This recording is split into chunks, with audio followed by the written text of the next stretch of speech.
El legislativo buscó avanzar en las reformas para agilizar proyectos de alianza público-privadas en el país, pero un artículo dividió a los diputados y finalmente se detuvo la aprobación por artículos y redacción final. Ante esta situación, el ministro de Finanzas pide que no existan reformas para mantener al sector empresarial coordinado.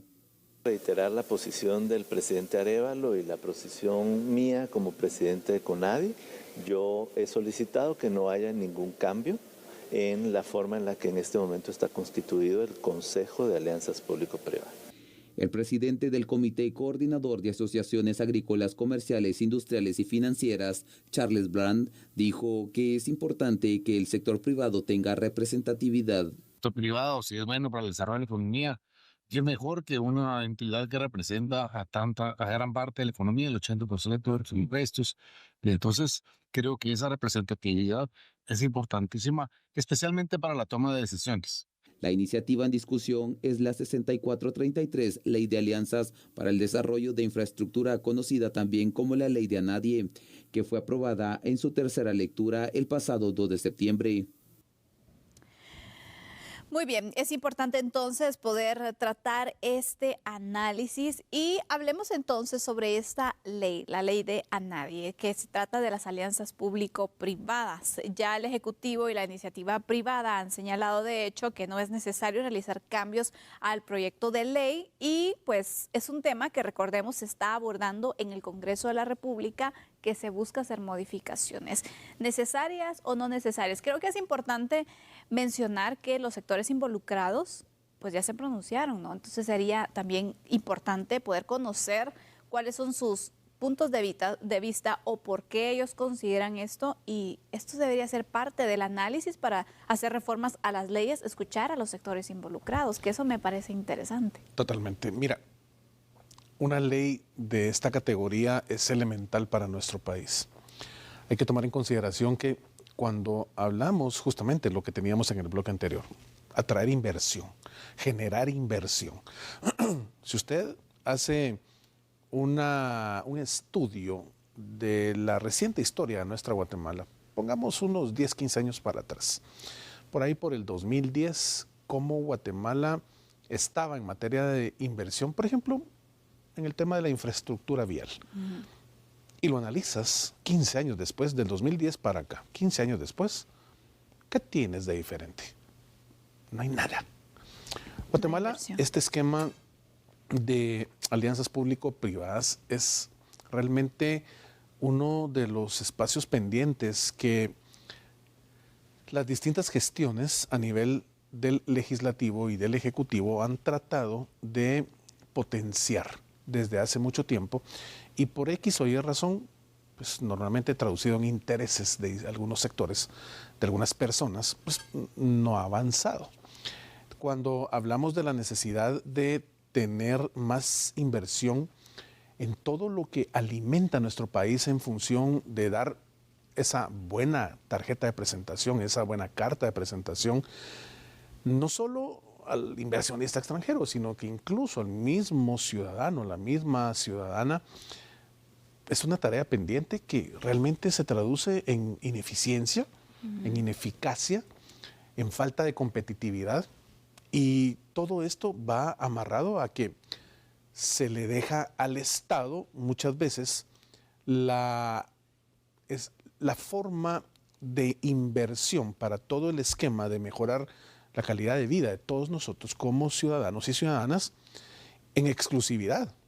Es decir, que el Estado lo haga, que el gobierno que esté de turno lo haga.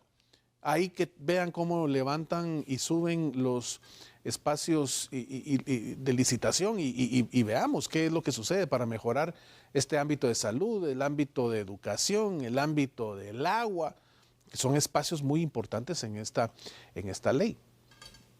Pero tenemos un Estado que sabemos perfectamente que si hay algo que le caracteriza es que los procesos son lentísimos. Entonces, muchas veces esa inversión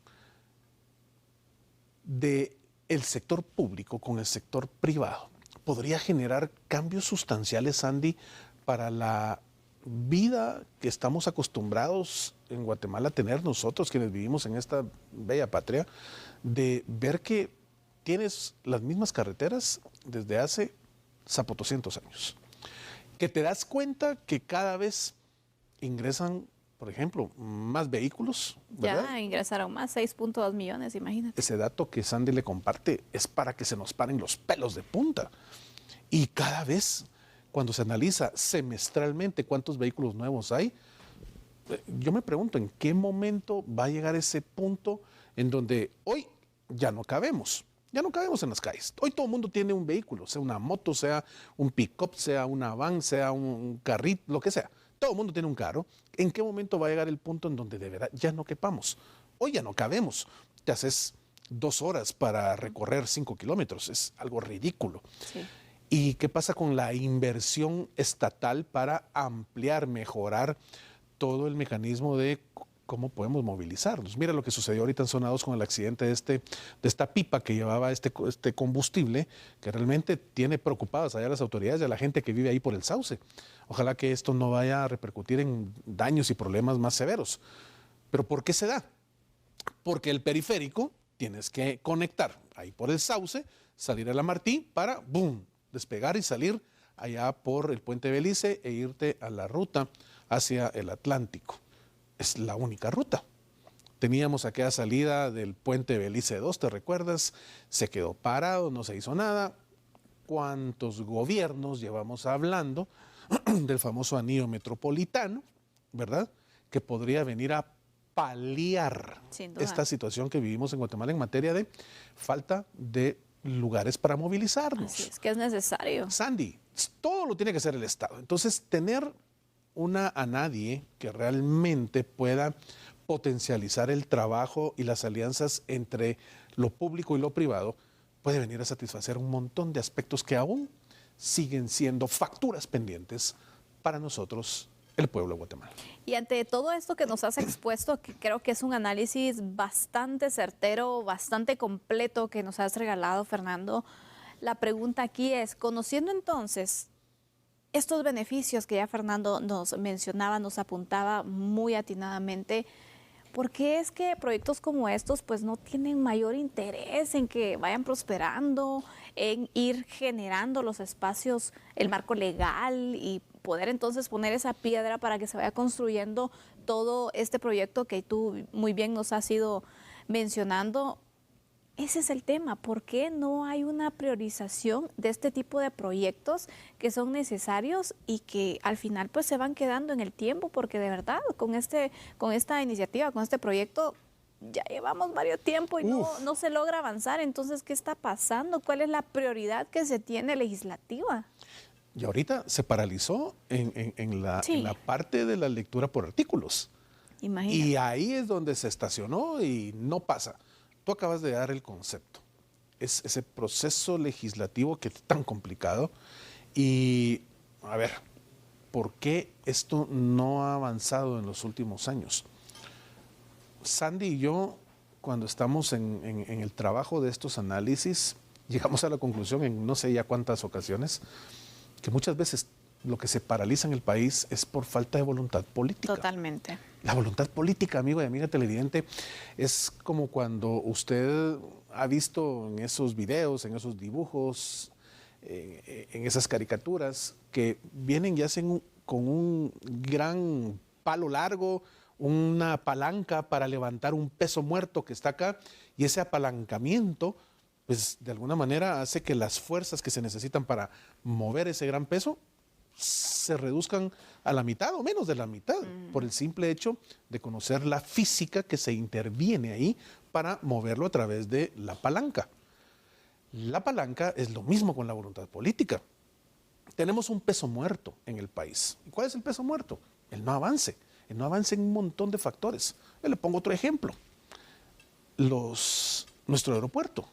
¿Qué pasa con el AILA? Aeropuerto Internacional Aurora. De verdad, nos hace falta tanto para tener un aeropuerto de esa categoría, como se supone que tiene la categoría del aeropuerto, que es un espacio internacional. Si hablamos, te pongo otro ejemplo, de puertos. ¿Qué sucede justamente ahorita allá en Puerto Quetzal, en Puerto Santo Tomás de Castilla, con ese fondeo interminable de buques que están esperando poder ser atendidos, ingresar la mercadería a Guatemala, y no sucede porque no tenemos la capacidad de atender ese espacio tan elemental del sostenimiento de la economía de nuestra Guatemala. Entonces, todo se lo dejamos al Estado, que el Estado resuelva. Aquí es donde entra esta importante ley, en donde la alianza público-privada pueda venir a dar esa caravuelta de la que yo siempre te hablo, ese giro de 180 grados, que realmente, ojo, la gente a veces dice, hay que hacer un giro de 360 grados. No, eso vuelves a caer al mismo punto. Son 180 grados para que por lo menos quedemos al revés, quedemos diferente. Amigo y amiga televidente, nuestro país está tan estancado, sí, que de verdad estos mecanismos es preponderante pedirle, urgentes, exigirle a los señores diputados que realmente permitan que nazca la vida jurídica una ley que realmente ya maneje ese incentivo y esa manera de trabajo entre el sector privado y el sector público. Las alianzas público-privadas son algo elemental para que este país cambie. Yo veía un par de videos de personas que se quejaban en redes sociales por ir al puerto. Cuando hablas tú de irte al puerto a disfrutar con tu familia, deberías tener una carretera ahí en Palín que te permita llegar ¿en cuánto? En hora y media. Y sin dañar tu vehículo, porque también eso. Y ahora resulta, escuche usted, si no ha ido al puerto, le cuento el chisme. Ahora resulta que la carretera que te lleva más rápido no es la de Palín, es la antigua carretera que te llevaba. Imagínate. Y el asfalto está nítido, o sea, por favor, ¿qué está sucediendo en el país? De verdad, es un tema que toda vez no tengamos este tipo de ordenamiento jurídico nacido a esa vida que permita cambiarnos la estructura de cómo estamos existiendo. Es necesario, urgente. En este país. No vamos a llegar a otro lado. Yo creo que especialmente cuando se ha demostrado que la capacidad del Estado, lo público, no se da abasto, no es suficiente para marcar la diferencia. Totalmente. Es necesario entonces hacer este tipo de alianzas para ir desarrollando nuestro país e ir mejorando las condiciones también de diversos proyectos que ya nos has apuntado muy bien, o sea, muy clarificado. Creo que por esto es importante que en el Congreso se pueda prestar atención. Lamentablemente creo que va a ser un tema que este año no se va a lograr. No, definitivamente. No quiero ser pesimista, pero ya ¿cuántos días? 30 de noviembre. Exactamente. Y está pendiente el tema de presupuesto, hay otros aspectos ahí. Entonces, ojalá que sea una prioridad del próximo año poder darle viabilidad a este tema y sobre todo que se empiece a trabajar también en esas alianzas público-privadas. Y la pregunta que nos hicimos hace un año, ¿será que Guatemala va a cambiar el próximo año con el presupuesto tan grande que vamos a tener los guatemaltecos y guatemaltecas? Vamos a ver qué pasa. Que sí.